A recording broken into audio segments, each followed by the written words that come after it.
What is up, everybody? Welcome back to TMG's The Rundown, the show where we talk movies like every other show on the internet. You know what? We'll take this one step at a time. We got an intro, then I'll find a verbal intro, and eventually we'll have a show together. That's how that works. My name is Aaron Knoll. Welcome back. Thank you for joining me tonight, both to anyone watching at home and also my partner here tonight, who I'll bring in a second, as we, for the first of two videos and the first, I guess, overall for four videos, discuss the best and the worst of 2024. Today we'll be starting by discussing the worst films of 2024, or the first half of that list. And who better to have for a video like this than a man who literally self-proclaimed to me through text to be the bad movie guy, Mr. Austin Pez Howell. Austin, how's it going, man? Oh man, it's good. Yeah, I'm pretty infamous for being one of those guys that I say I love bad movies. I'm one of those guys, Aaron, that if I go online and a new movie comes out and it has like a 3% on Rotten Tomatoes and all the the reviews are garbage or whatever, it's like the bat signal for me. I run to the theater as fast as possible and see whatever garbage is out. Same thing with something on Netflix, whatever it is. I don't stray away from them. I love them. I fully adhere to the point that I think you can't really fully appreciate great movies until you watch the garbage as well. So yeah, Absolutely. I don't shy away from them, and I love them. They fascinate me. I'm just fascinated by them. Yeah, and that's a point, obviously, we've discussed many a time on different areas on the channel, but that's a point that we both agree on. Now, with that said, I don't necessarily recommend that everyone go out of their way to watch bad movies, because it's not everyone's prerogative to want to. But I think to call yourself, aside, if you get paid to do it, that's one thing. But to call yourself a film critic in that sense, and to call yourself someone ingrained in the film world, I do think you need to watch bad movies in order to really understand it. And this year is a particularly interesting year, because then obviously we'll go into more detail on our thoughts on this in a bit. But for me, the one thing that I always say is, the films that most often get shit on as like the worst films of the year are big studio blockbusters. And I always proclaim that generally those are not really the worst films that release in a year. Those are just the worst films that are made that people actively will watch, right? Especially if it's in a franchise people like, people will flock to see a big film. And if it's bad, then it's bad, but most people won't see the other bad films. 2024 is a particularly weird case here, man, where especially when we get to the second part and we get down to the bottom of the trenches, there was a lot of really bad studio-driven blockbusters this year, like a particularly weird amount of bad blockbusters. I don't know what your take on that is, but but I think it's also the case with the good movies. Like if you look at my list, and I know I'm not on that, but if you look at my best of the year list, I think most of my best of the year stuff was not big studio movies. It was smaller independent movies that made my best of the year list. And so I think if you only saw the mega budget, big tentpole movies of the year, you would probably see a lot of not so great movies. You had to dig in to find, I think, those real gems and go outside the box a little bit. But I don't disagree that there are certainly some on my list that were, bigger movies, or at least heavily promoted, heavily marketed movies. But don't worry. I mean, I've got plenty of smaller ones as well, but most of these I saw either in a theater or on a prominent streaming service. I didn't have to dig into Tubi or anything like some people do. I usually don't bother with that. But it's all stuff that was legitimately, all love in the world to the guy, because he is a multi-time guest on the show, both in episodes uploaded and coming up. The one person I knew I couldn't have on this episode was JPO, because I've seen what that guy puts on his worst list, and I'm like, we could go to 30 and we'd have no crossover potentially.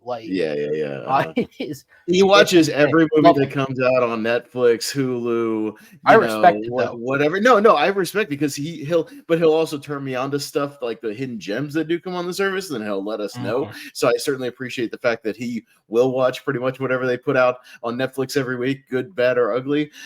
So I can at least respect the hustle of that, because I'm mostly a theater guy. I have Regal Unlimited. I go to the theater a lot every year. I see almost everything that comes out in theaters every year, and then I'll watch some of the stuff I hear about on streaming. But yeah, mostly theater stuff for me is most of my list. Same, yeah. I would say I honestly go back and watch more theatrical movies that go to streaming or rental than I do watch. Like, for me, I've always counted a streaming film as legitimate based on who makes it. You know what I mean? Because there are movies that are made by filmmakers, and there are movies that are made to bolster a streaming service. And then every once in a while, you find a director who falls so far they go from one category to the other. I don't know why, but the first name that comes to mind is Stephen Herrick, who did Bill and Ted back in the day, and now he's just making Netflix romance movies. It is so they weird. fall into that trap. Yeah, they do that. I've got some streaming ones on here on my list that are made by known directors, and they've fallen into that trap. But we'll talk about it.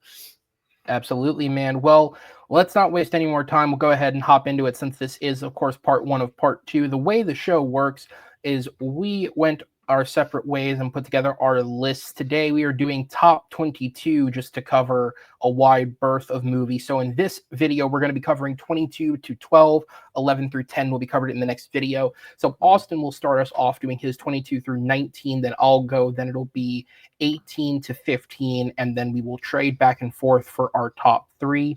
If anything at any point is higher up on the list than the section of the list we are in, just say wait, punt, whatever form of word you would like to use. Just let me know that it is later on the list, even if that means it's in part 2. And of course, as always, throughout the video, I will be keeping track of where we have things ranked, just to sort of help us build the list later. At the end of this video, we will only be listing things that have crossover, or maybe not officially listing them. We will at least be denoting the things that we have crossed over at the end, and then the proper list will be built in part 2. With all that said, though, Austin, any questions, or are we good to hop into it? Nah, man, I'm pretty familiar with the format, so let's get rocking, man. I got everything right in front of me. Let's go. Absolutely. All right, Austin, go ahead and start me then with your number 22. My number 22 is probably the most disappointing movie I saw all year that had a great premise and a great trailer and disappointed. That is ISS, the International Space Station. I missed that one. Okay. ISS. Again, I won't go too in depth on these, but a movie that had a great trailer, that had a really good premise. The premise, if you didn't know, was that there are these astronauts, both Russian and United States, on the International Space Station. A nuclear war does actually break out on the surface. You see in the background for a good chunk of the movie, the bombs going off, the fire, lighting up the entire planet, things like that. Cool premise. They're kind of isolated there, but they each get independent messages saying, take the International Space Station by any means necessary, So, hey, cool setup for a thing. Could make for some good tension. And boy, did they do absolutely nothing with it in this movie. It becomes one of those boring things you'll see all year. So there are some good visuals. The acting is fine, things like that, but they do nothing with this. And it becomes just a talky movie of nothing. When it does finally escalate, they do not go out of their way to do anything interesting with the premise. There's a way you could do this, Aaron, that would be a lot of fun. I mean, I could absolutely make a much better version of this movie, where make it a crazy horror movie, make them kill each other in crazy space ways, have people getting compressed in airlocks, getting thrown into wings of the satellite and getting sawed in half, kill them with crazy space instruments, go bonkers, go balls out. And this could be a lot of fun, but they knew nothing. Is Life the closest we've ever come to that? The Reynolds film from a few years ago, like a horror film in a space station? Not, I mean, there's been other horror space movies, Event Horizon and whatnot, but I mean, we've had stuff like that, but you make a great point. The premise could actually make for a great horror. The premise could make for a great horror film if you have people doing things in creative ways like that. But we've never really gotten that. So maybe I should make that movie. Give me the money, I'll do it. But yeah, just one of the more disappointing movies of the year that I think had a lot of potential that does nothing with it. So it's my number 22. Yeah, my only real thought on this one was I remember reading about it, and I remember initially having some excitement for it because I'm looking up to get her name right. The director of the film, Gabriella Copperwaith, did a small indie film a few years ago called Our Friend with Jason Segel and Casey Affleck. and that was one of my favorite films of that year. I think it's a great little character drama. And so like when I saw her next film was like, oh, a space film. Okay, that's an interesting direction for someone who comes from that background, but like not a studio film in that sense, like an independently kind of produced film. But my brother, my younger brother, saw it ahead of me because he had some friends who were interested, so they went and saw it. And when he came out and just went, that killed any excitement I had for it. So I was excited for it. It had a good trailer. I like it's an intriguing premise, but it just falls flat and does nothing. I love my brother. I would say he is kinder to films than I am, but he has good enough taste that if he's even shrugging at it, I'm like, okay, that's not. Yeah, for sure. All right, what's your 21? 21 is The Strangers Chapter 1. We'll make the list here with Rennie Harlan. Yeah, that was one that I had on my list of I have to catch up on shit, and then I went with other shit. So I some people would probably have this like lower or higher, whatever you want to call it, on the list, and I totally understand. So I do think there's some halfway decent filmmaking going on because Rennie Harlan does know how to make a movie and film a movie. I mean, look at 90s Rennie Harlan. I like 90s Rennie Harlan. I think he made some really fun stuff back in the day. He just has lost whatever magic he used to have, but it falls into the same traps and mistakes of a bad Strangers movie, that some of the same mistakes that The Strangers Prey at Night falls into. Characters making dumb decisions that the only reason the plot gets propelled forward is the characters making absurdly stupid choices. Having killers dead to rights at the end of a gun and not doing anything about it. Just the typical tropes and cliches of people not seeing what's going on, and generally kind of boring in that there's not really a body count because it's only just this couple. That's another problem with The Strangers. Is not really like a body count per se with these movies, which you desperately need in order to make these killers kind of more intimidating. If he was intending to make this trilogy, which I know he is, because there is chapter 2 was supposed to come out last year. It was supposed to come out 3 months afterwards. All 3 of them are shot. Oh yeah, no, but if you look at the original release schedule, it's supposed to be like chapter 1, and then like 3 months later, chapter 2, and this one got pushed, to later this year because of I think the negative response to this one. It does not give me hope for chapter 2 that it will be any better. It's about as flat as a Strangers movie can get. Although there's a few bright spots, again, some okay filmmaking going on, so I can't have it higher than some other movies on here, but still not a good movie. Yeah, I just saw the trailer for this and just kind of went, nope. Okay. Just, all right, sure. Correct. We'll bring The Strangers back for a trilogy. Yeah. And it's not like it's supposed to be this like, exploration of, The Strangers' origin or anything like that. It's straight up just a remake of the original movie. It's basically it. So I've only seen the first one and I like it. Like even if somebody's not a horror fan, like it is a really solid, like small thriller. Isn't the sequel also just The Strangers again? Like, is this just the same movie? It's basically the same movie, just a different location each time. I mean, the original movie is the people's actual residence, just in kind of a remote neighborhood. Right. The second one is set in a remote, just trailer park. This one is in a cabin in the woods, essentially. It's just the same premise over and over again in some dwelling in the middle of nowhere. It's the same movie each time. By the time we get to the third one of these, it's going to be set in a Kia Soul. It'll be it just in a car. Yeah. So you're not wrong about that. It's pretty much the same movie every time. All right, cool. Well, I missed nothing. What's number 20? Number 20 is, and I'm going to pronounce it how they spell it, as I do with Expendables and M3 again. And if you're going to spell it a certain way, it's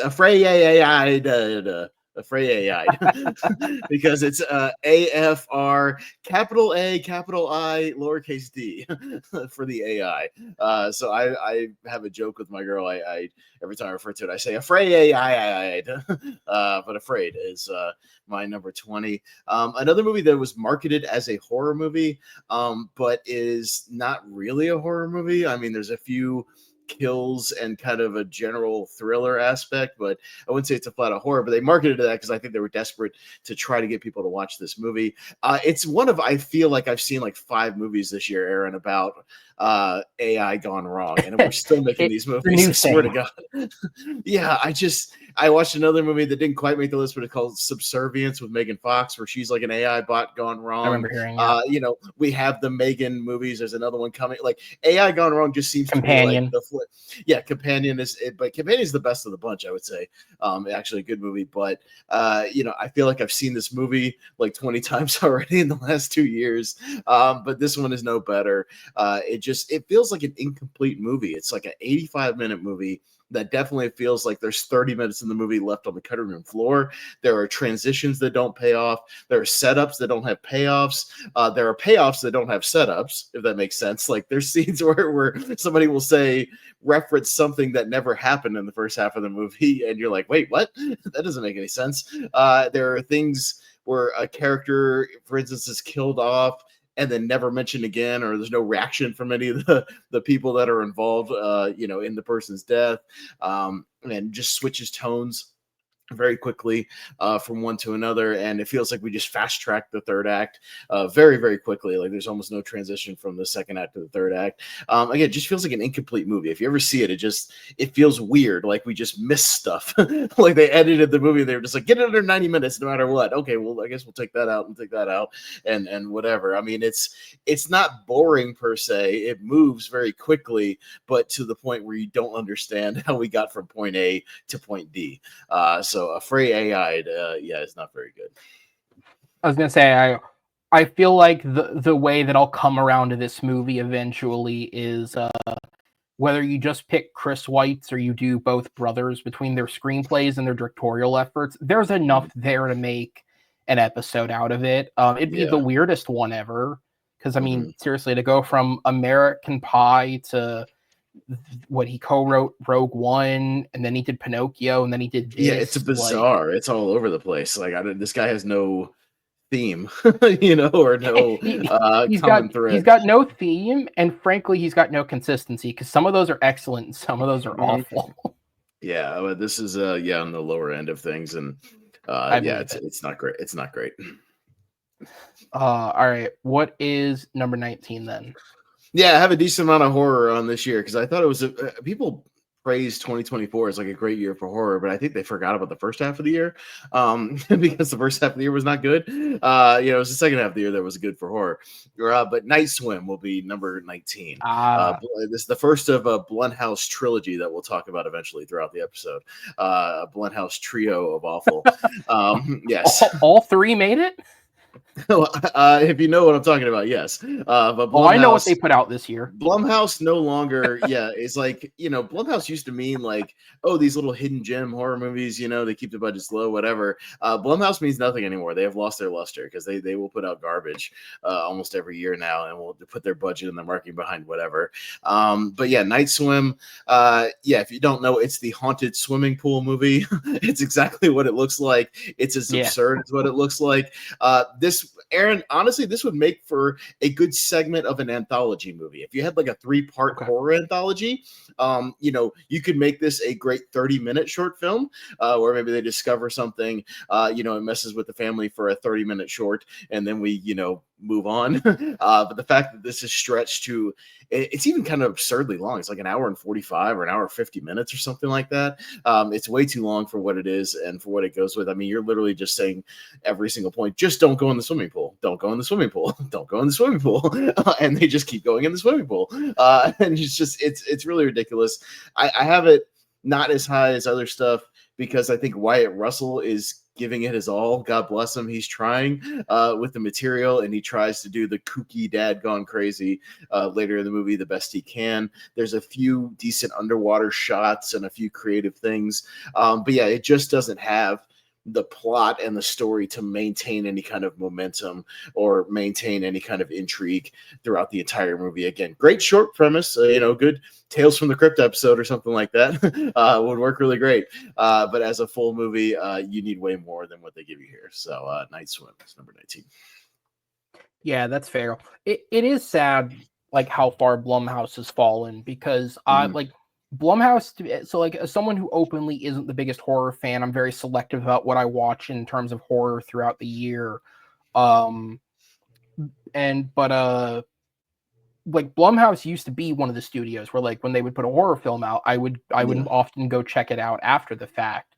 And now it's like, unless I hear it is exceptionally like really good or exceptionally bad, I just don't care enough to check in. Which would lead you to think that Imaginary would show up on my list later, but I don't. If I ever meet Jeff Wadlow in person, it's on site. I've seen enough of his movies to know that I'm good, man. Oh, I'll talk about Jeff Wadlow. I am baffled by the career of Jeff Wadlow. I think in my opinion, he has yet to make a good movie, and it's baffling about how many just utterly bad movies. And I think the secret is he makes bad movies, but they all cost $10 million and squeak out like $50 million at the box office. So he keeps getting movies, and that's the case of everything. We'll talk more when we get there. But Jeff Wadlow must be a great lunch date or something. Like he must be just the great guy that everybody likes to work with when they're actually making the movie, because that's the only way he keeps working. But yeah, his filmography is absurd when you look at it. It's really bad. He's consistently been on my worst of the year with almost everything he comes out with the last couple of years. So, and that's a feat in itself. All right. Well, we'll move on from that unless you had so much more to say about Night Swim. Oh, no, Night Swim. There's not much to say. Again, it's a premise that goes nowhere. So I've only got so much to say about what should be a short film. Yes. All right. Well, fair enough. Then we'll go ahead and move on to my number 22. I had a couple of options vying for this last spot here, because I would say just based on ratings that I gave, the 21 figured themselves out pretty easily. But I went with, between an action movie that wasn't the best in Roadhouse, or a horror comedy that didn't quite strike the tone balance in Lisa Frankenstein. I went with probably the worst offender in all of film, which is just a comedy that's not really funny most of the time. And that is Ricky Stenicki. Okay, yeah, I skipped it. It'd be one thing to say, look at what has happened to the Farrelly brothers' career, like in general, just based off where they were 20 years ago and where they both are individually now. I mean, in the last few years, the best thing collectively I think they've made was Champions, that Harrelson film. Like they're not making good work. But the fact that the director of Ricky Stenicki also made Green Book a few years ago, which got nominated for an Oscar. Like, even given everything you want to say about that film winning Best Picture, it's still a good movie. So like the fact that he made this is shockingly weird. This movie's only not worse because, God bless them, the trio of Zac Efron, Andrew Santino, and John Cena are trying to use every ounce of charisma in their body to make this entertaining. I do like Jermaine Fowler. His character has less than even the other three, so there's not really much he can do. But yeah, it's simply just juvenile and unfunny most of the time. There's very little left in the film. Like, there's very little that's not in the trailers that's in the film that makes you laugh. This movie takes, good comedians like Jeff Ross and makes them unfunny. It takes good supporting actors like Bill Macy and makes them unfunny. It just, all I can say is it gets a laugh every once in a while. Like, it gets a chuckle. And I mean, again, Peter Farrelly made a Best Picture winning film a few years ago. He's not a bad director. It's not badly crafted, but just because something can be well crafted doesn't mean it's funny. And a comedy, I would much rather a comedy be funny than be well made.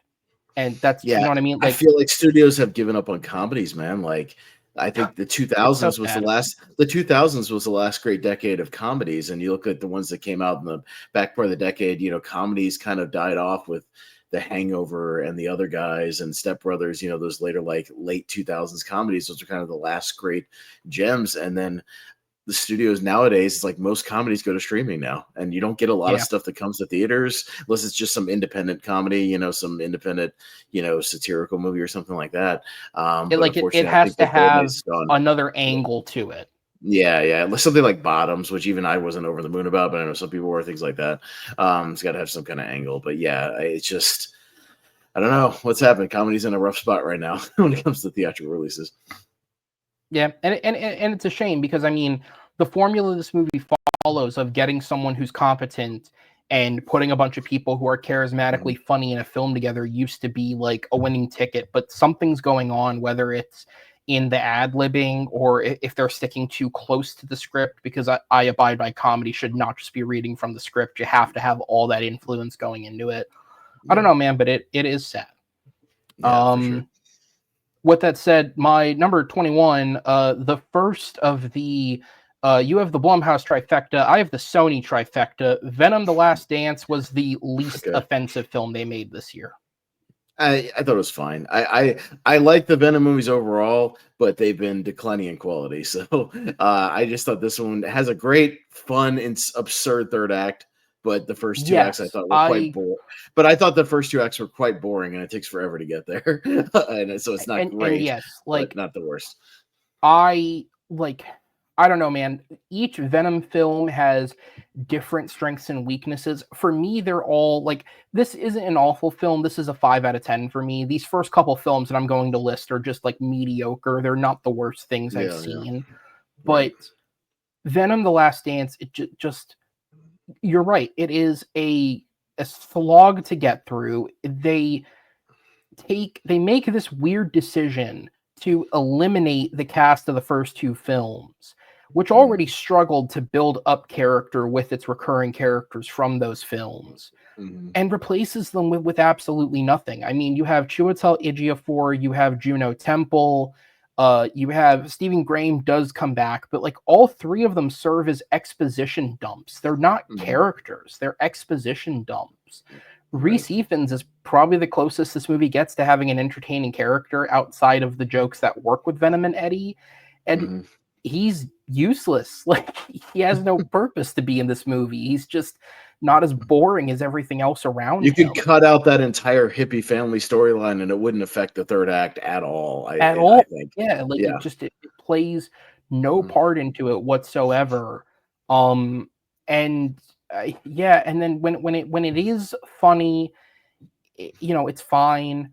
I will say this movie is so absurd that I didn't at least have the same frustration I had with the first two, which is like, between the story premises and the cast that was assembled, if they took those films like 10% more seriously, I think they could have had something really, really good.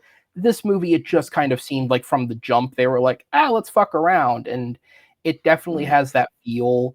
I mean, the fact that apparently so much of the dialogue between Venom and Eddie was ad-lib, that Tom Hardy got a screenplay credit, is absolutely insane.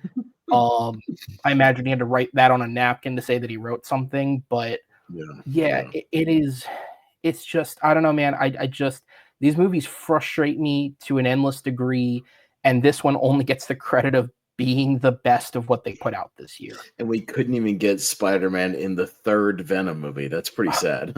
Like, it's just, what are we building up to? We didn't build up to anything. Like, had you built up to finally in the third movie, Venom and a Spider-Man crossover movie, maybe it would have been worth it and interesting, but we couldn't even do that. Yeah, those Sony movies are just frustrating when you think about them in retrospect, because it's pretty much dead now. So, in retrospect, it's going to be looked at. It's just like, what was the point? All these Spider-Man movies. What? And like, this movie, another thing with this movie, like, when it's done well, it can be great, but the needle dropping in this movie, the songs are random, and most of them serve no actual purpose to being in the movie. Like, and I mean, look, as someone who is of the age that, like, my parents listened to the radio, the moment I was done was when you get to the end credits, and or not the end credits, but you get the montage to Maroon 5's Memories, and I'm just like, what are they, like, this song had to be expensive. This wasn't cheap. So why did they do this? Like, and then literally as we're getting to the credits, like, the one thing I'm thinking is like, all right, at least each of these has given me like a half decent Eminem song. And we didn't even get the Eminem song this time. They gave us whatever that rock song was that they played, and then they just bought a Post Malone song to stick on the credits. And it's like, you couldn't even give me the simple pleasures. Speaking of movies that couldn't provide simple pleasures, and, well, maybe you could argue this film is providing simple pleasures with all the controversy around it. My number 20 is Emilia Perez. Okay.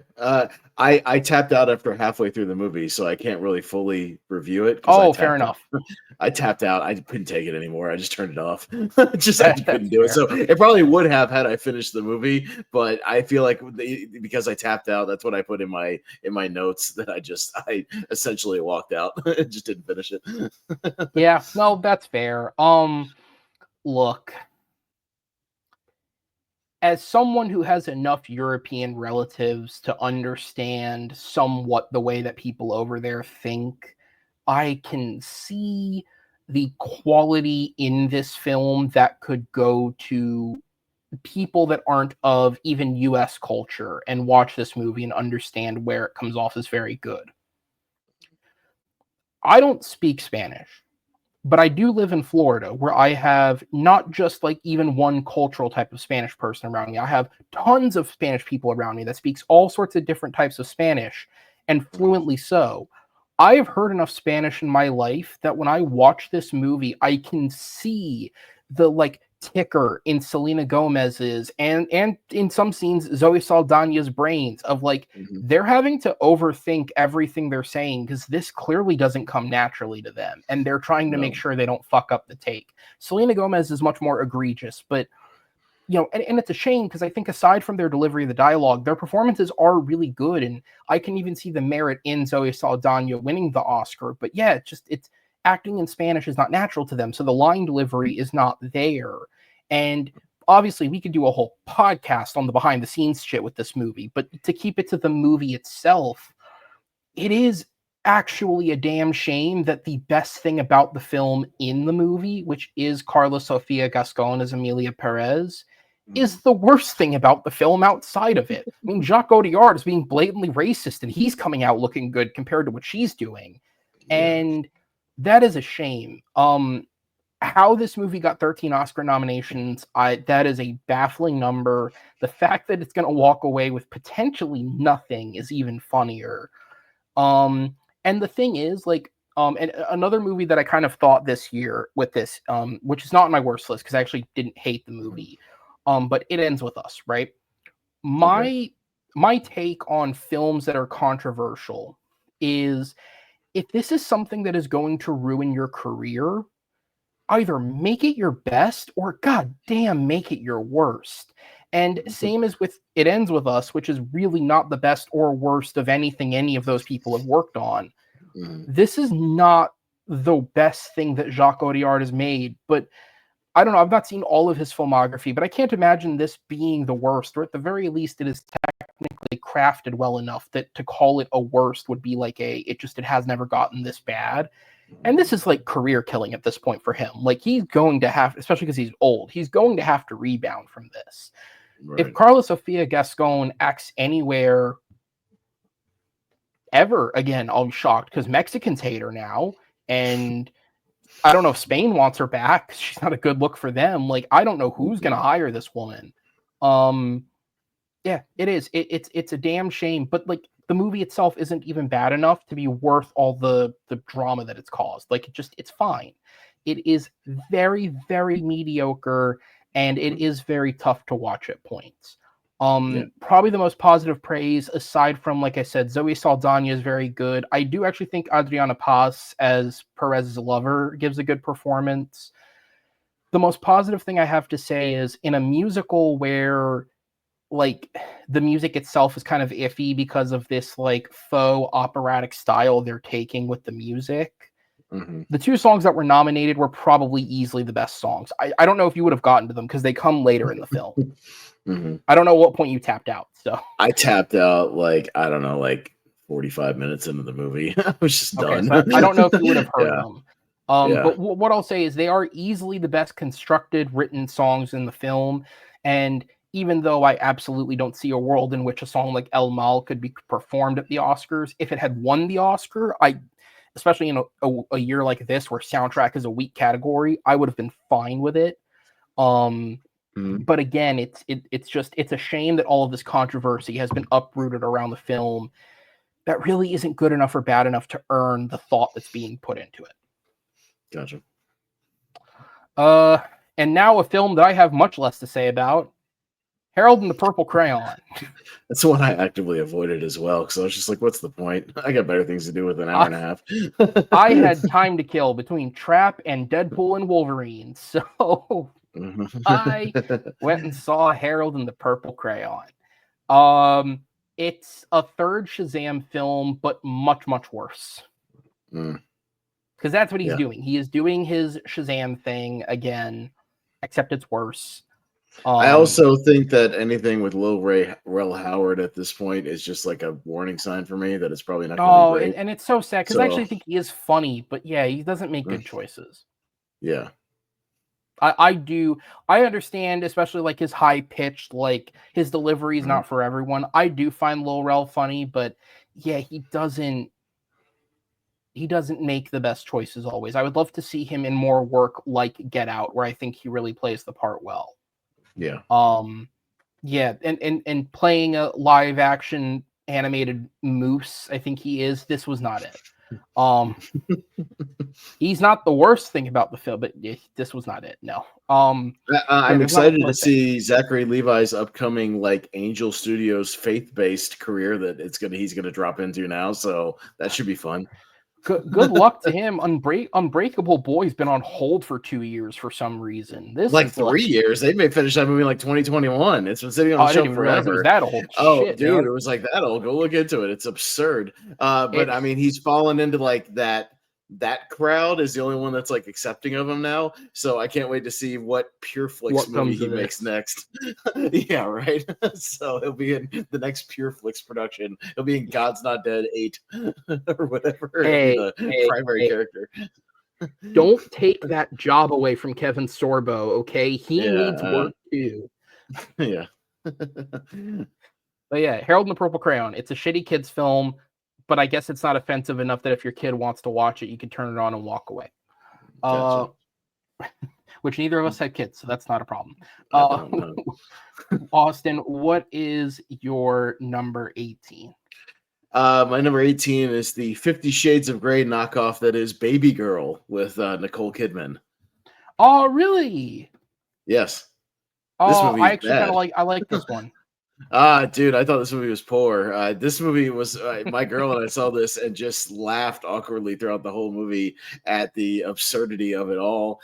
From the lack of chemistry, the negative chemistry between Nicole Kidman and the main dude, which I feel none of their spark in this movie. Like, they have no idea why she would go for this bland piece of toast that is this dude in the movie. To the stupid scenes that end up with her like licking milk out of a bowl like a cat, we just started laughing in the theater of just like, what are we doing here, dude? To the beating over the head of the message, hey, she's strong in the workplace but wants to be dominated. Get it?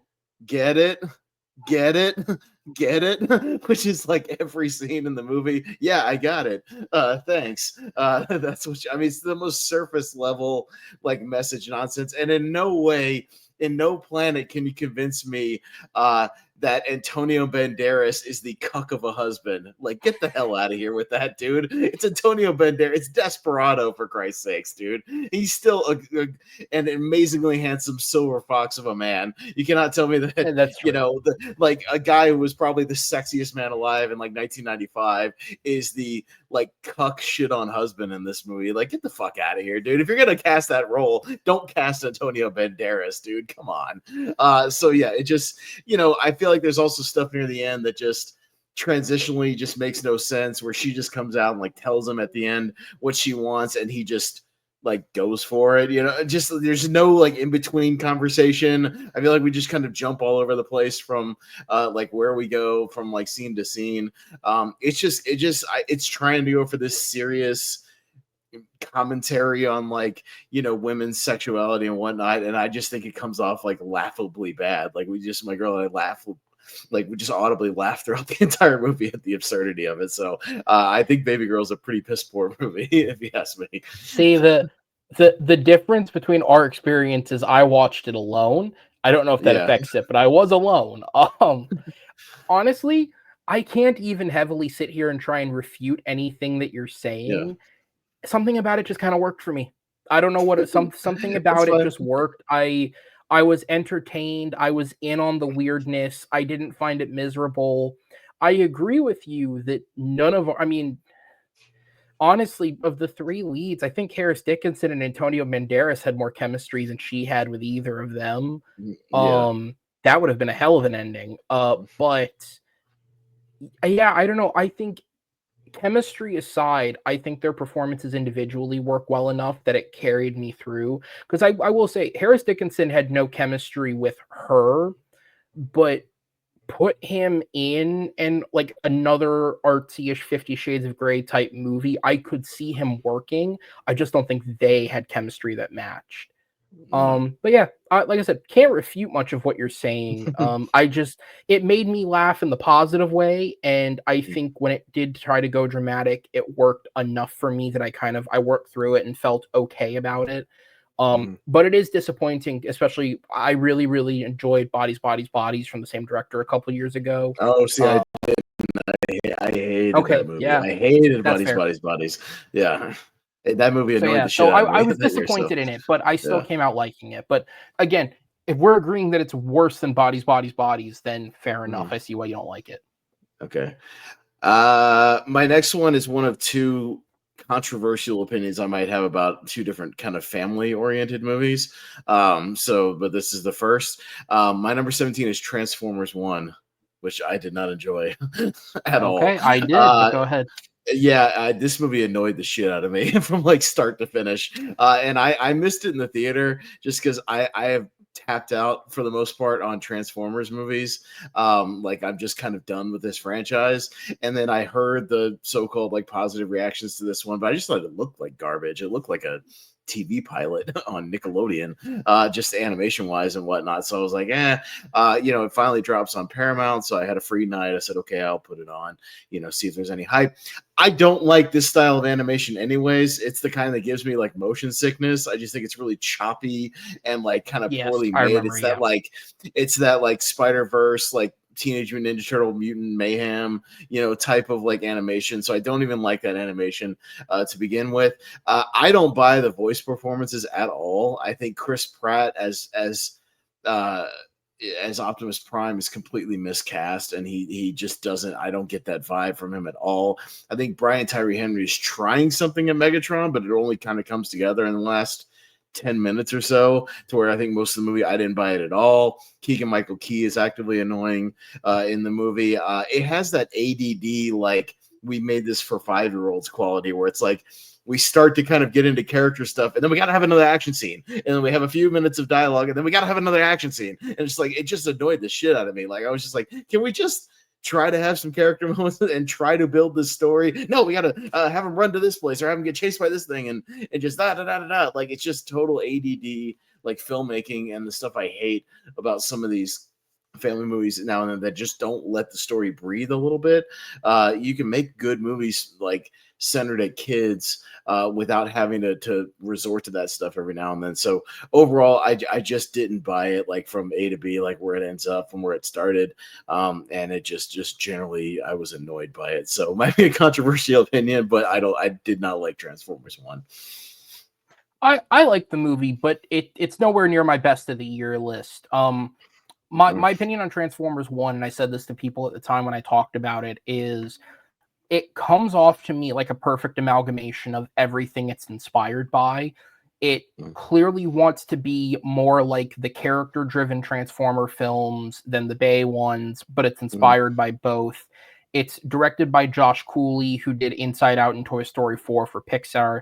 It's written by Eric Pearson, Andrew Barr, and Gabriel Ferrari, who did between them a series of like Marvel and action films like Thor Ragnarok, Ant-Man and the Wasp, uncredited rewrites on Endgame, Infinity War, Detective Pikachu, Godzilla vs. Kong are all in there as like collective credits between the three.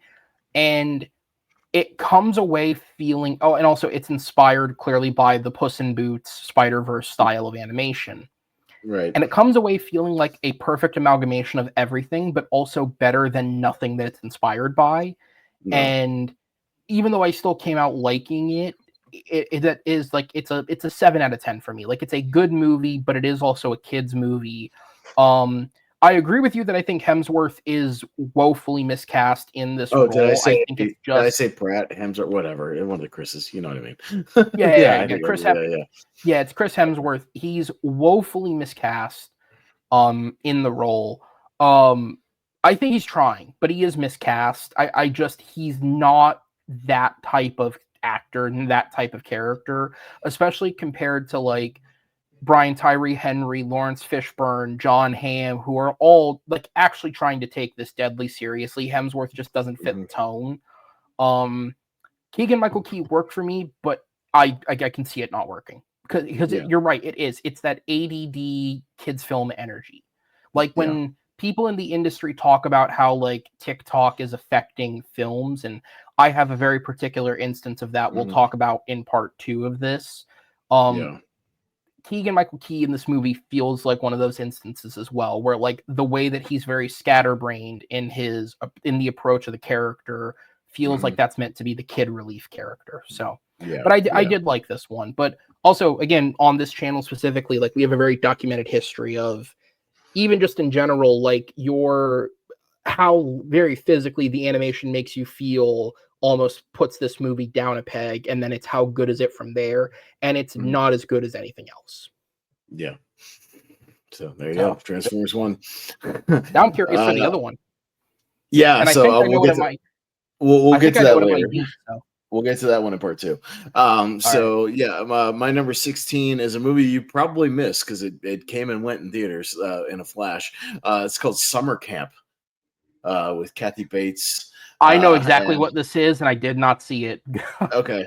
So I was interested in this one and actually have a personal story behind this one. So I live in Hendersonville, North Carolina, which is where they filmed this movie. It is filmed at a camp right down the street from where I work. Not that we're not very far. It's the same camp that was used in Heavyweights. If you saw the Disney movie Heavyweights with Ben Stiller, it's the same Hmm. camp as that where they filmed this. The caterer for the movie came into my Publix that I work at every morning for about a month, and I got to talking to him because I stocked the frozen section. He was getting like big, big buggy full of ice, and then the waters and the snacks and all the kind of stuff. He came in every morning and grabbed the stuff for like a month straight. I was like, "Hey, what are you filming?"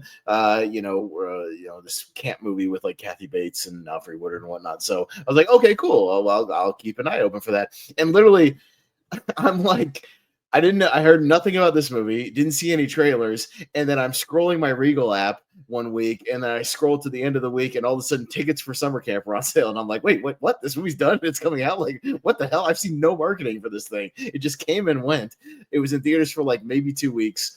It was gone, but so I was like, oh, I'll go see it because it was filmed at that camp. I've been to that camp. I've done Facebook videos at that camp, pointing out the heavyweight locations and whatnot. I snuck on there and made videos. But unfortunately, the movie just is not good. It falls into that category I heard called Aaron geezer pleasers. These movies that Yeah, are geared towards a certain and audience. I usually watch these. I do Yeah, usually watch these. your book clubs, your 80 for Brady's, your best exotic marigold hotels. There's a very specific audience this definitely caters What to. was the It was the cheerleader one? audience. Pom Pom or something? What? Yeah, but I saw it with that crowd because it was a crowd full of these people. Hell But yeah, yeah. but I was still interested because of the location and whatnot. And it's just very like it feels very bad sitcom-y. Like it's just all these characters just coming together. There's a character like one counselor that's desperately trying to be the female version of Chris Farley, like doing a Matt Foley thing. It's really bad. I think the main characters have like zero chemistry throughout the whole thing, and it's unfortunate.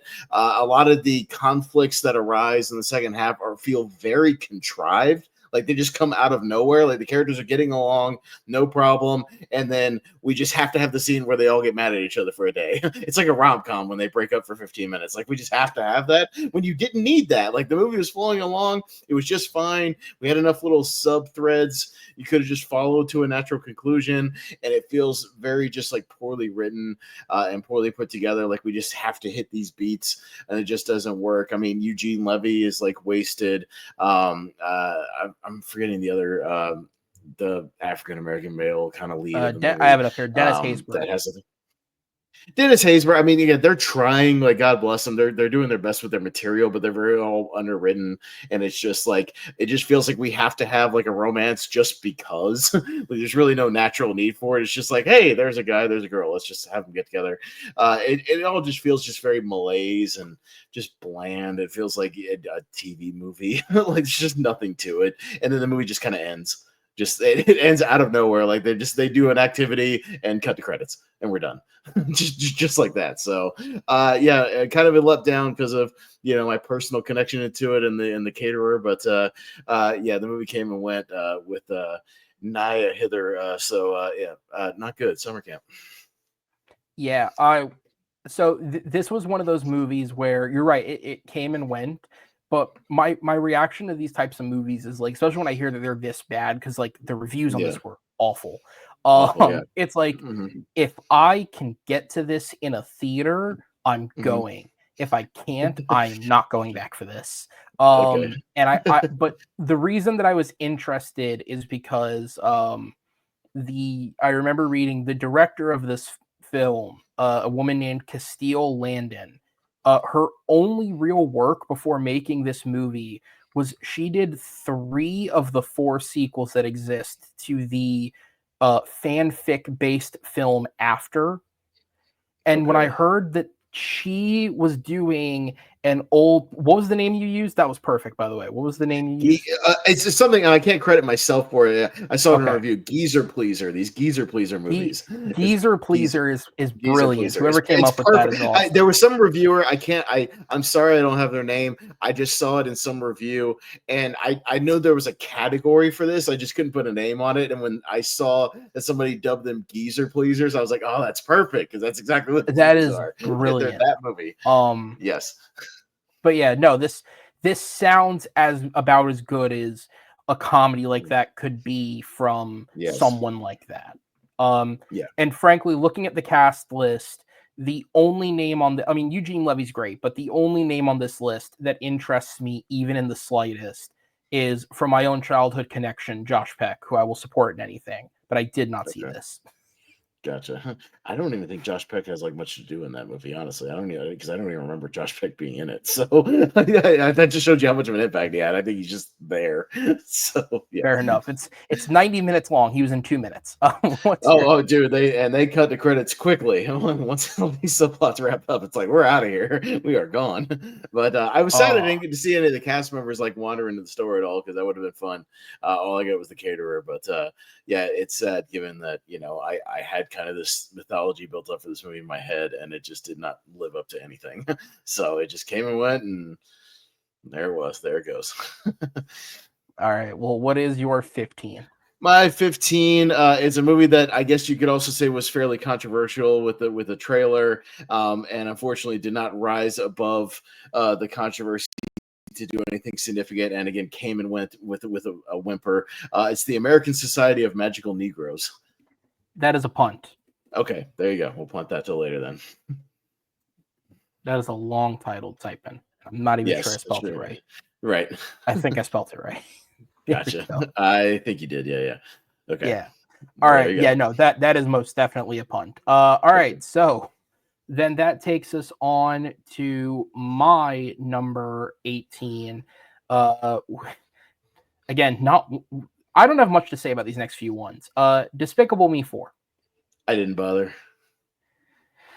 I've seen literally every single other one of them in theaters, so at this point, it is just obligation that is keeping me going, which honestly isn't healthy because it continues to fund their want to do these pieces of crap. But hey, I have A-list, so fuck it. Yeah. This is look. I'll say this: this isn't the worst Despicable Me film that exists, because I still think the first Minions is worse.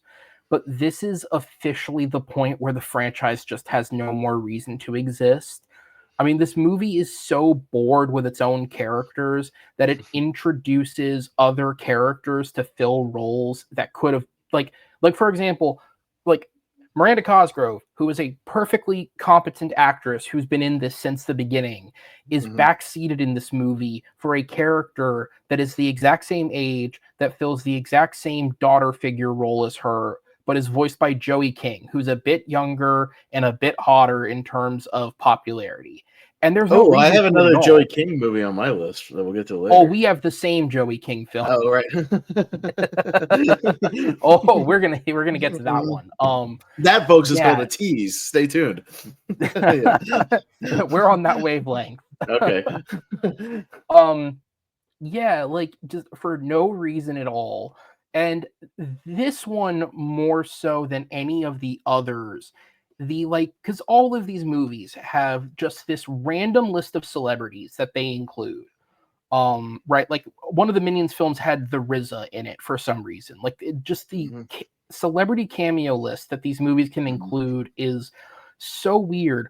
But this one to me is the worst because the people they added were talented enough that they could have actually done something. Like you have, aside from Joey King, you have Will Ferrell, Sofia Vergara, Stephen Colbert, Chloe Fineman from SNL, Lorraine Newman from SNL appears in this.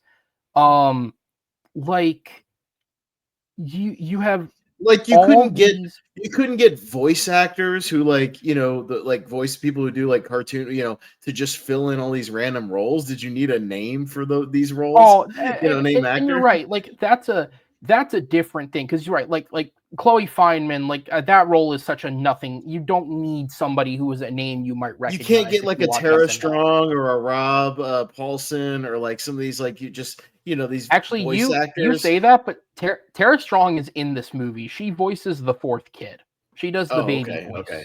I just mean like they can do multiple voices. You can't just get them to do these multiple background characters and just like save some money like that have no effect on the plot. It is an absolute. It's an absolute waste of budget to pay these celebrities to keep coming into these films. Yeah.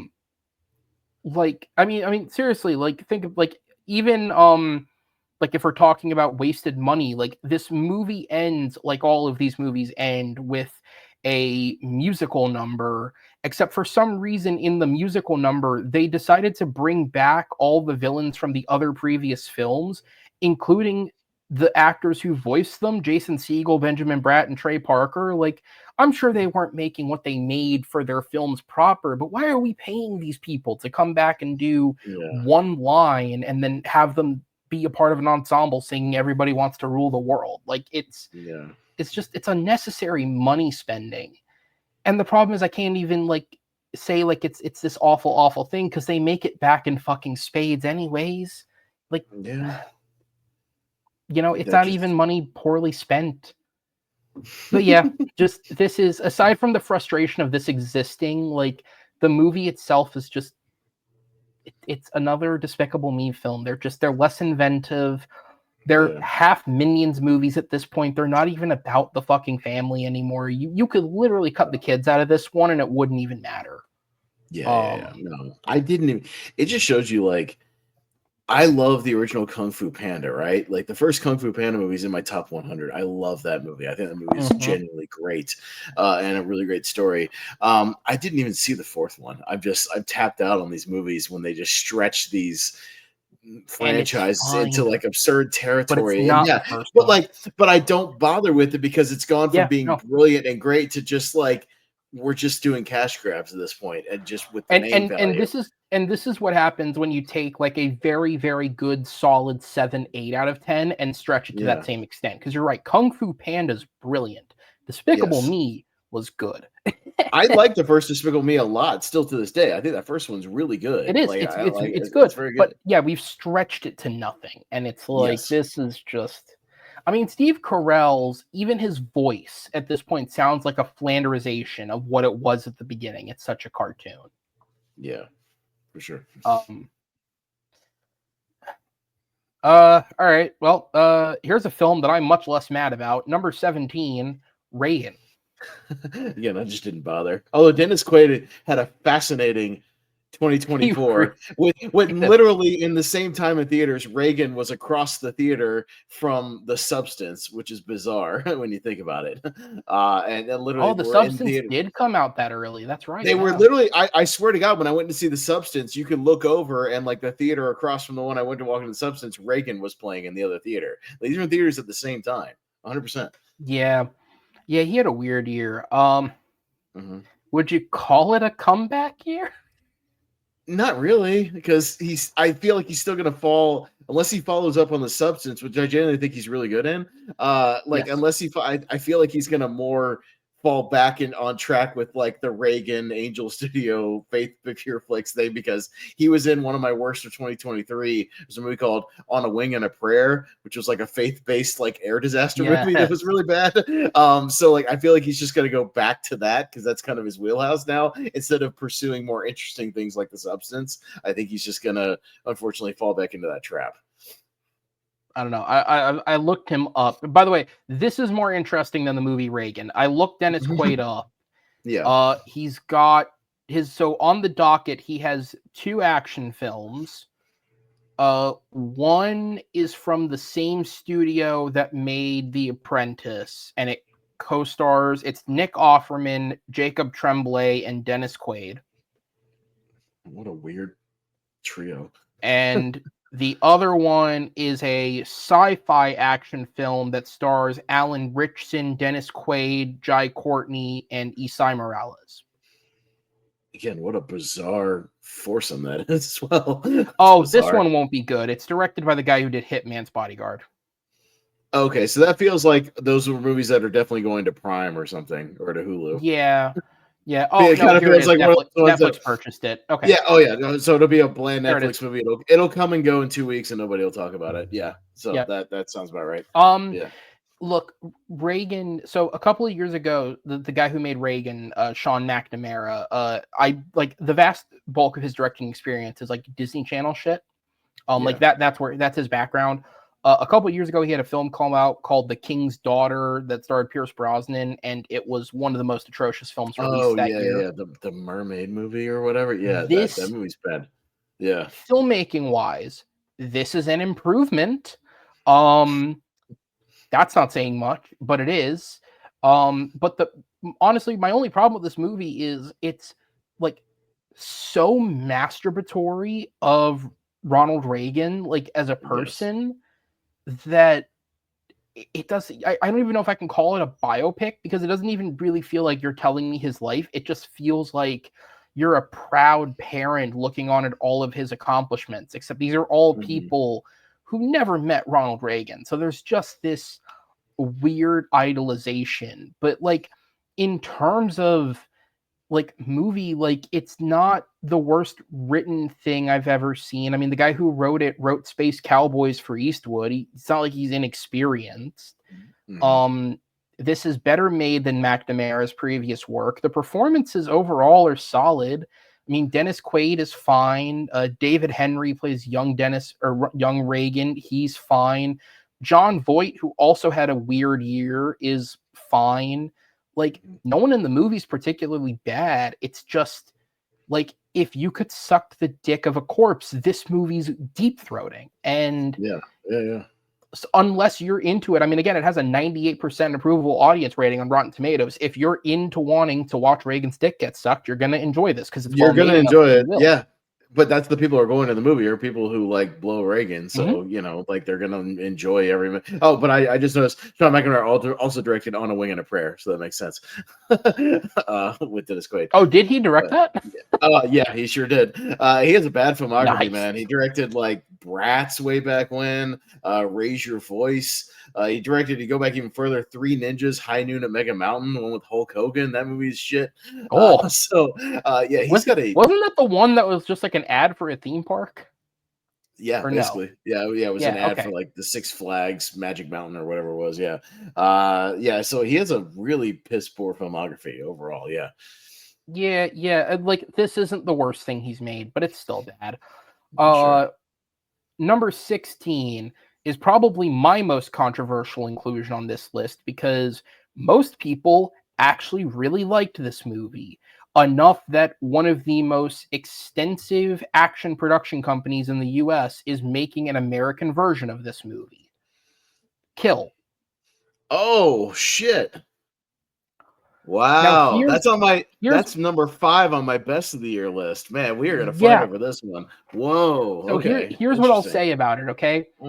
It is well made enough that I understand why people are into it. Hell, I saw it with my brother who walked out really enjoying it. And he looked at me insane. And he's like, you didn't like that?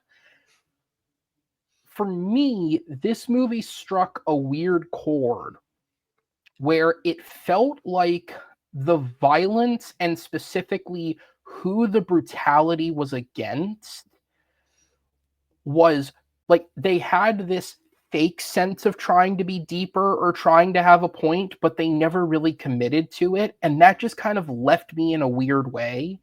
And I already am kind of at a point where, and obviously this is not the same as like an Americanized, like between Stahelski and Leach and the producer of the John Wick films, Basil Ewanik. We have so many of those goddamn action movies at this point that, like, I mean, Love Hurts just came out and bombed. Like, we have so many of these things at this point that I am kind of getting sick of them. But, and this is not that, but it does, it is of a similar ilk, right? Like that, that Indonesian, Indian style of action fighting, clearly, I would say the Americans took from that, right? Like John Wick was inspired by The Raid. I don't think I feel insane saying that. And so in the same way that this is, I would say that American films are. And so for me, the violence that they were committing in this movie, it, like, I don't know, just something about it struck a very, very weird bone with me, and it left me at a point of not enjoying the film. It was very well put together. I think the action choreography is very, very well done. But, and specifically, the point where the movie lost me was when we killed the kid.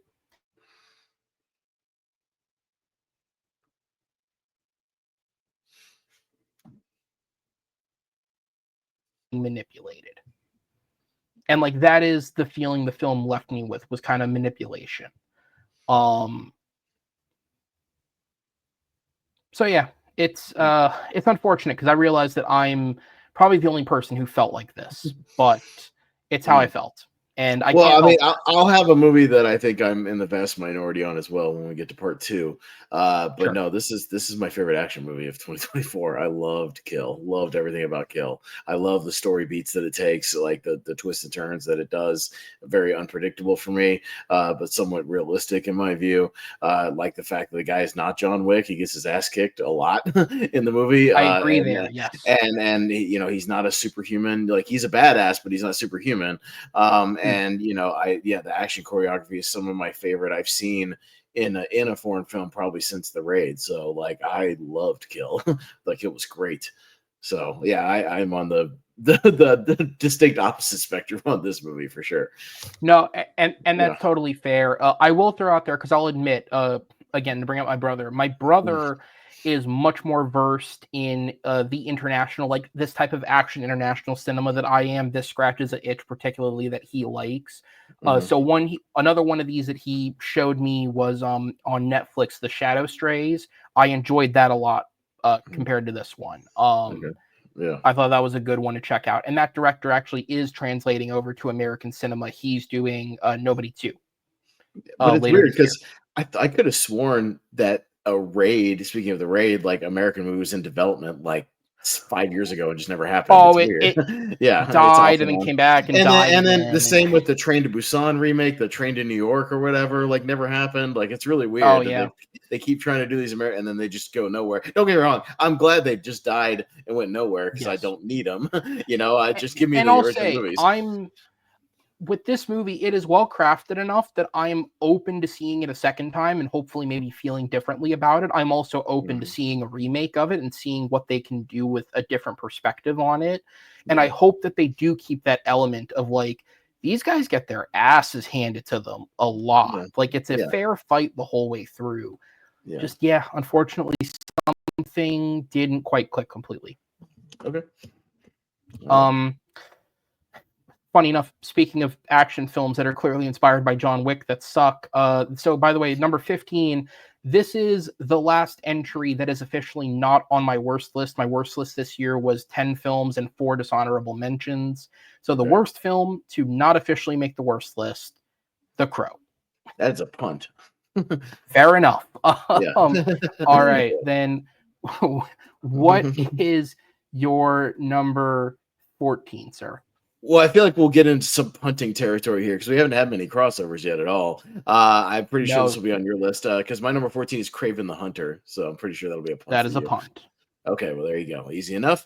Actually, the next three, all my three leading up to this 12 might all get punted. We'll see. My number 13 is Border. Yeah. I was going to say, well, hold on, because we'll go back and forth at this point. Oh, okay. I'm sorry. I totally forgot. No. You're good. You're good. I am just trying to make sure I don't forget the crossovers. So my number 14 is another action film. Mine is Atlas. I didn't see it. Okay. Yeah, so this is the type of bad action movie that would like generally appear on one of these worst lists. It's the J-Lo Netflix movie. Yeah, I skipped that. Yes. I definitely did. Okay. Yeah.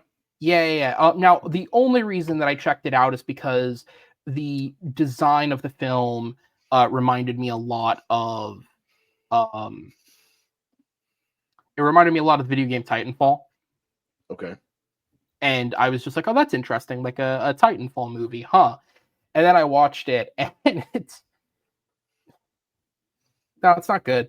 I don't know. There's not really a lot to say except that I think the film's biggest failing is it takes somebody who is unique, like I'm still stuttering on my words because I'm typing. Anyways, it takes somebody who I think has a very natural charisma to him in Simu Liu, and it does what I can only describe as the Terminator effect, which is seemingly, aside from Robert Patrick, every single Terminator sequel has taken actors, even ones that are interesting, and made them completely ineffective by having them act a certain way so as to portray AI. Yeah. And this movie does a similar thing. This is another AI film where Simu Liu plays essentially a robot that has an AI program that, went rogue and believes that the only way to save humanity is to kill humanity itself. And Halle Berry and Mark Strong and Sterling K. Brown, I believe it is, play leaders of a military group that are going after him. Basically, one last assault to try and take him out. And yeah, as a villain, Simu Liu is completely out of place. I just don't think that he works. And they make him boring. Jennifer Lopez is not. I think I said somebody else earlier. My bad. Jennifer Lopez is not a convincing lead at all in this. Yeah, and then the action itself is just generally kind of boring. It's directed by Brad Payton, who did a couple of rock action movies in the 2010s, and I would say the action is about as solid as it was in those, which is just kind of okay. So when you have charismatic leads, he did like Skyscraper, right? Like stuff like that. I believe so. Yeah. Okay. Yeah, that makes sense. I believe so. I'll double check my facts, but yeah, he did. No, Skyscraper wasn't his. So he did Journey, The Mysterious Island, San Andreas, and Rampage. Yeah. Okay. Yeah. No, Skyscraper was Rawson Thurber. Okay. But yeah, so it's like it's like in an average year, this would be like the film that goes on the worst list, where it's like, no, it's not like X-Men Dark Phoenix that's bad enough to be on the worst list of this year. This is the blockbuster that goes on the worst. But this year, it's like the least bad of a really bad group of bad. Yeah. So yeah, that's what it is.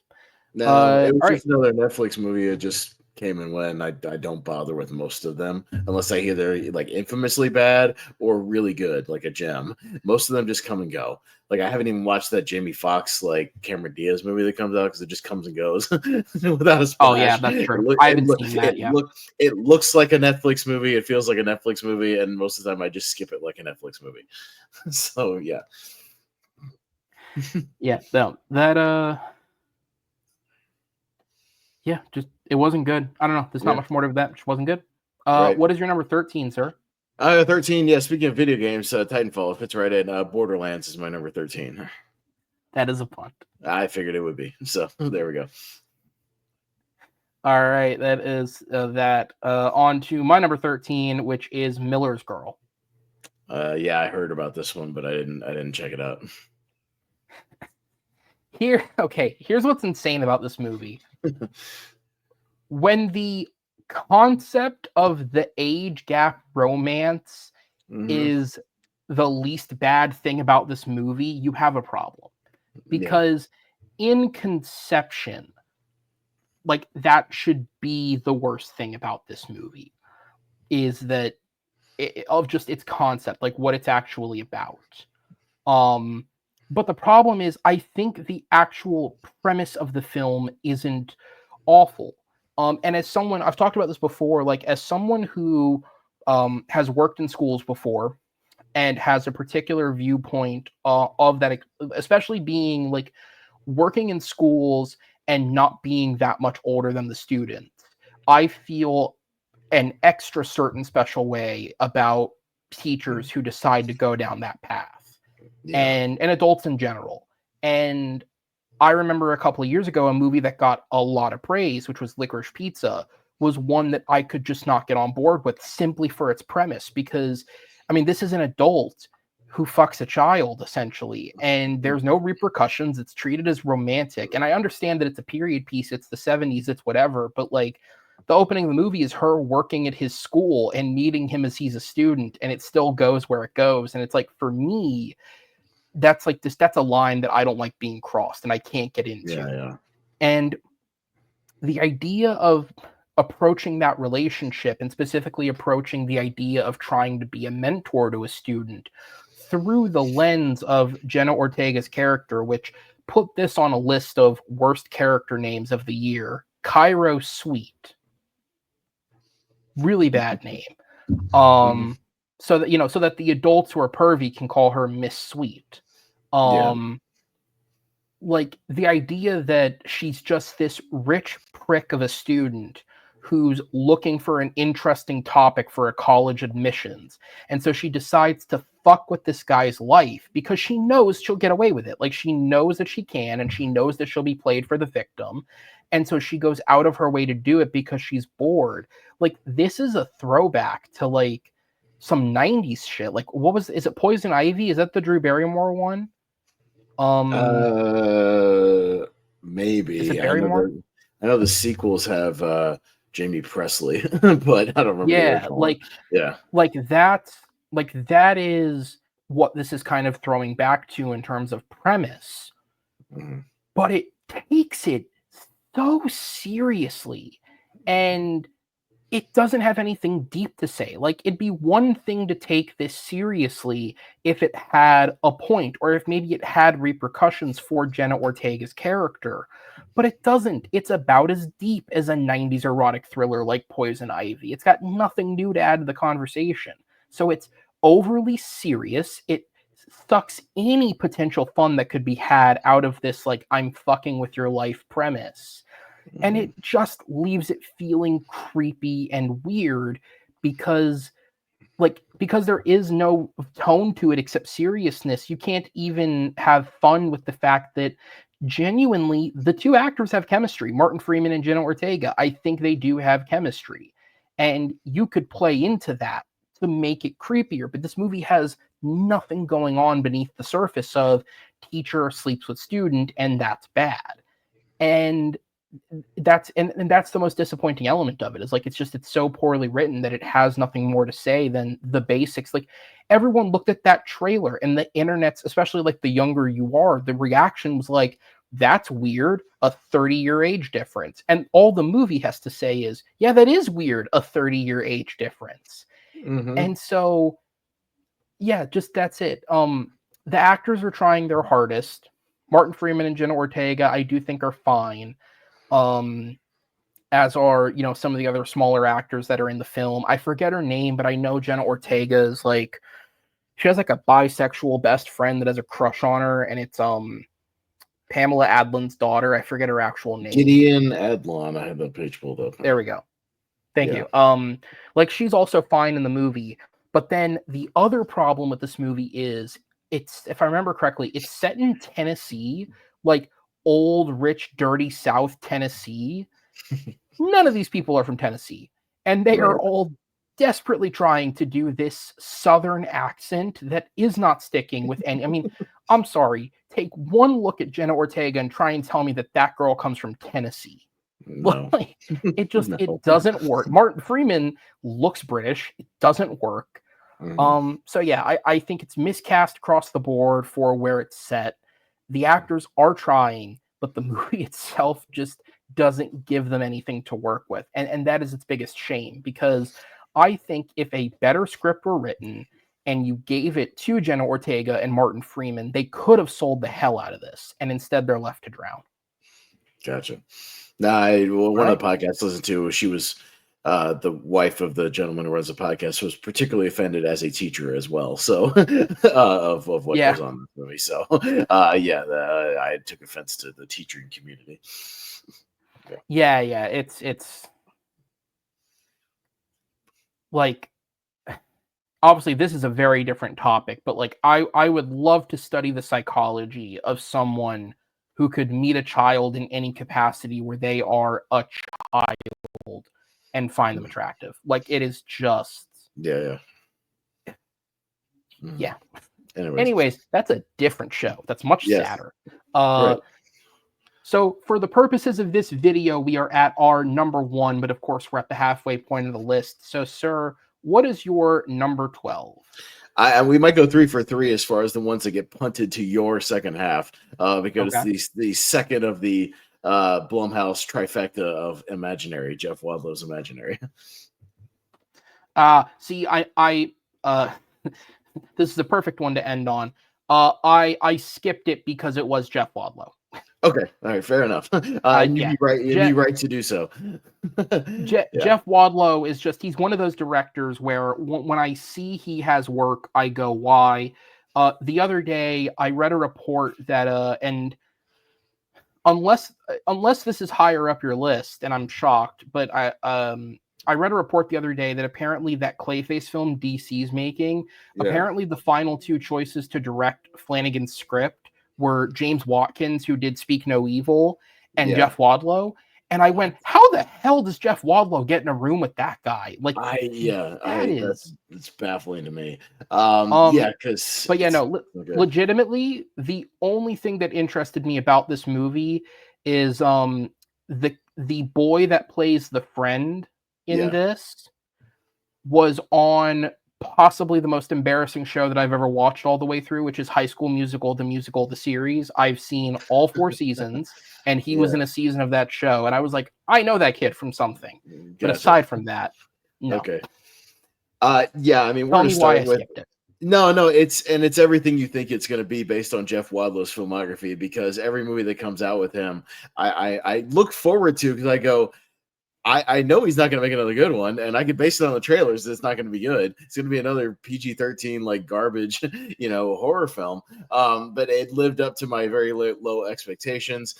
It's just, again, it's one of 2, imaginary friend movies, which is weird. That we have these weird dueling movies, throughout this year. But this is one of them.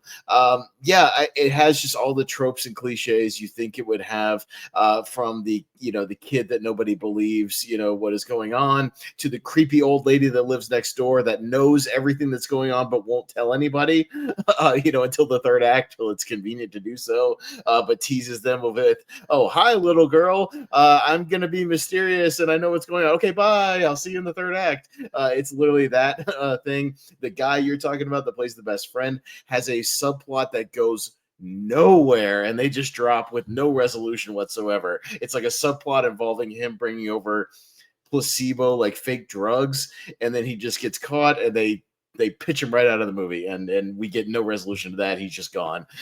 So it just goes nowhere, and we just never see him again. He has one sequence with like the bear and like a jump scare, and then they pitch him right out of the movie, and we just get nothing of him again.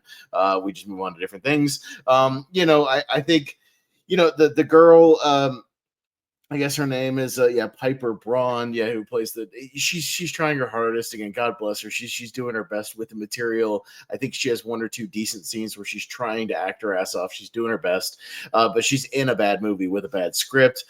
It goes into a bonkers third act finale. That is the only reason it doesn't get higher on the list. Is I did have some fun with one or two of the scenes within the absolutely absurd third act, where it's particularly one death that comes out of nowhere that I laughed out loud in the theater and thought was audibly hilarious when you actually do see it.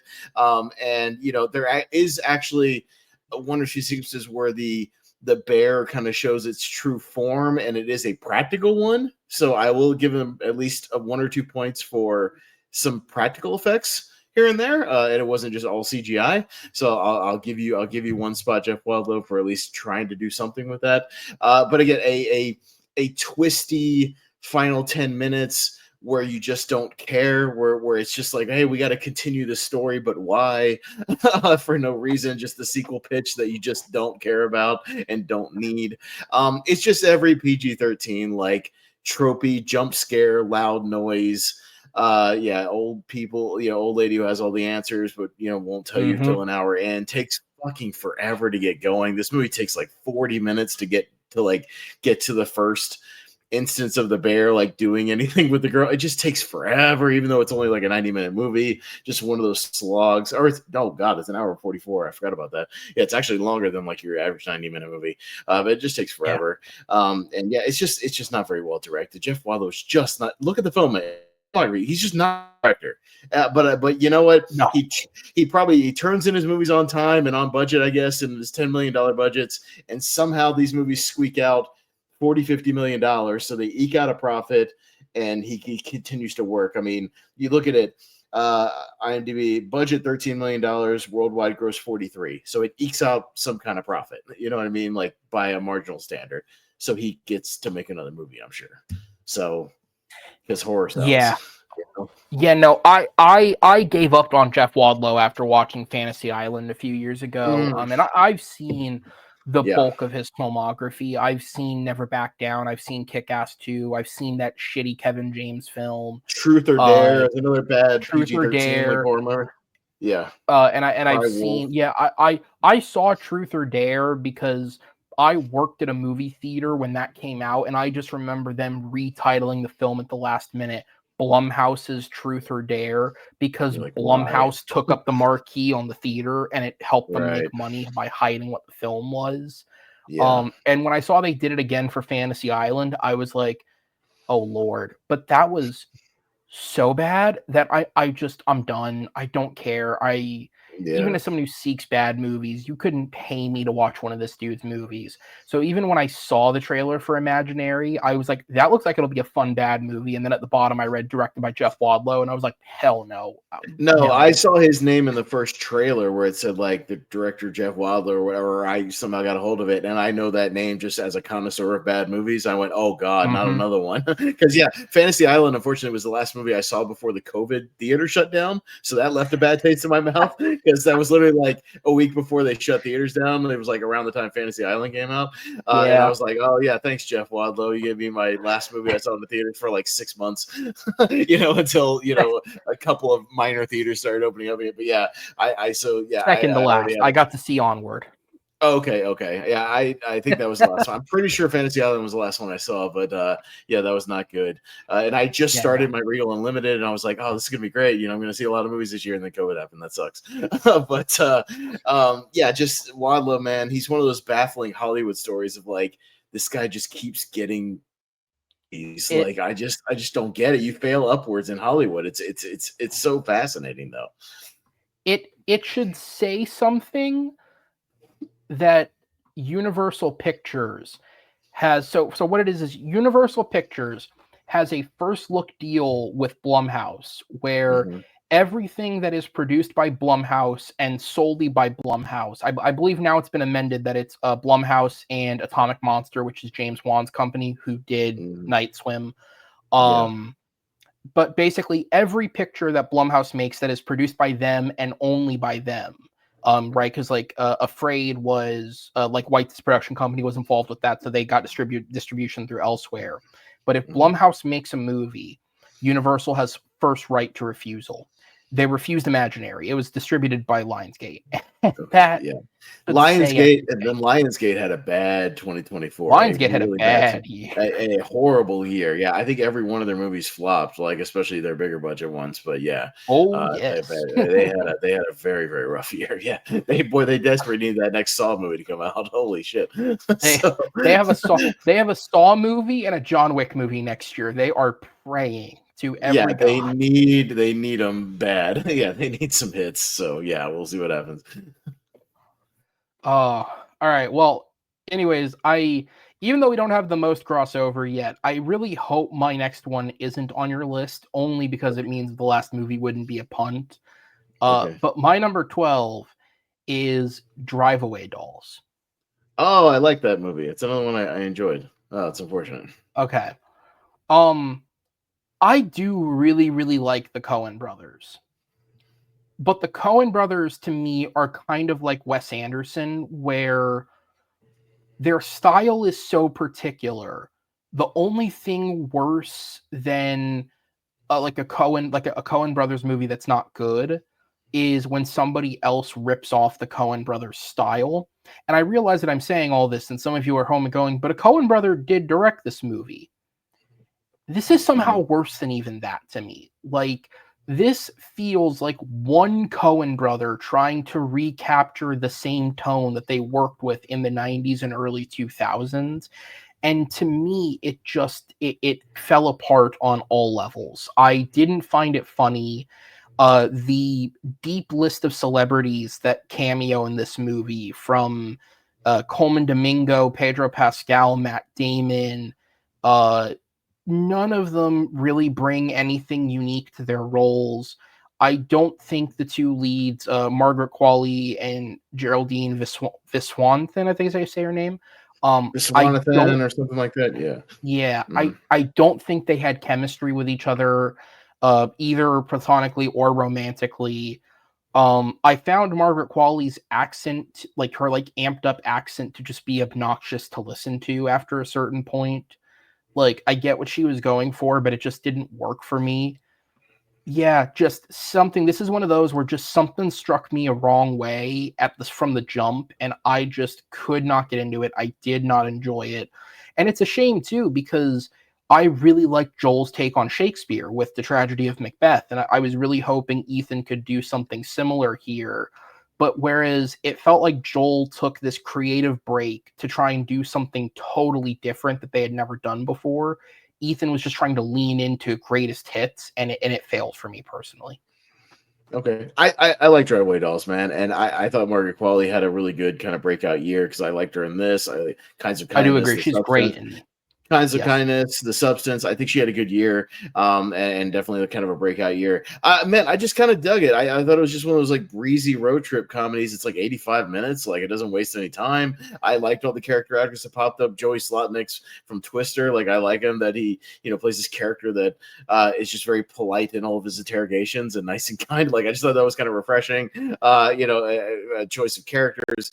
I didn't mind the chemistry between the two leads. I thought they were all right, and they kind of bounce off each other. Like one's playing kind of a straight man, one's playing kind of a little bit of a wackier character. But I didn't mind the kind of quirkiness of the movie. So maybe it's just me. I vibe with it. I could get why people didn't. I know it got mixed reviews kind of overall. So you either kind of vibe with it or you didn't. And I just did. I saw it was one of those earlier kind of.